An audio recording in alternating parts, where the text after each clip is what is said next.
لقينا على جميع الباصات محظوظين. الله الله الله الله الله، كل الباصات الثلاثة ورا بعض. يوسفين الحمد لله من البردة. ثانك يو. صباح الخير. شوف الدنيا لا مضل. شوف الدنيا متلقة تمام. شوف التلج، شوف الستور، شوف التلج كيف فوق، هذاك الابيض كله تلج تمام. وشوفوا فوق الشجر كيف ابيض. يعني ويلكم يا تلقي، ويلكم.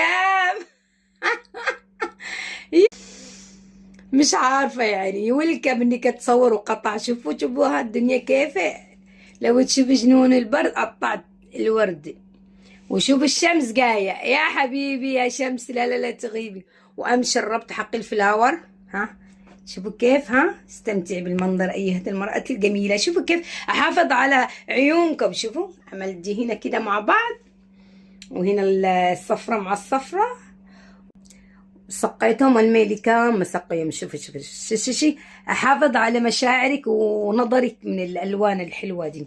شوفي حلوة ولا مش حلوة؟ تستاهل اللايك وتستاهل كومنت ولا لا؟ انت وشرعي تمام. واعطي لك شوف الشمس والخضارة والتلج والبياض الناصع من شدة البرود. الله يسعدكم. سلام ويومكم سعيد.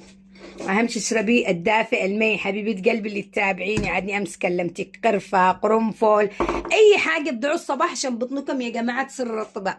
مرض الله يقل احنا ويقيركم مرض الكنسر في اللمعاء. اللي ما تروحش الحمام يومين 3 ايام اعرف انك بتصابي بالمرض ده.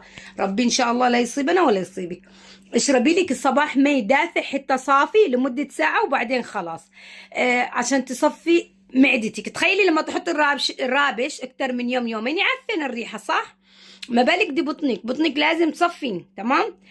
يعني بطنك مكان معين. والله العظيم والله العظيم احب اقول لكم ده الكلام عشان لاني من واحدة صاحبتي قال لي الله يقول احنا نقول لكم كنصر في اللمعة، وقالت لي الله يرحم والدينا ووالديكم. والله يا ام يوسف يا ريت كنت تابعك وتابع قناتك من زمان، الله يرحمها ويحسن اليها. كنت سمعت بنصايحك كل يوم اشرب مي دافئ ورحت سواليت. والله العظيم صح ما احبوش بتعودوا على. والله يا جماعه اني اذا يوم ما عملتش احس نفسي يعني ما رحتش. يعني يكرمكم هذه حاجه نصيحه الوقيله. احس اني تعبانه جسمي مدقدق ده. اخرج السموم. تخرج السموم انت نفسك بتشوفي انك بعد ما تخرجي الفضلات والسموم جسمك ينشط. دبه صغيره كده اعملي لك برتقوش. انت ما تقدريش تسمي كده عادي برتقوش نعناع الشاي من غير سكر. اذا تحليه حليه بالعسل او السكر البني تيست.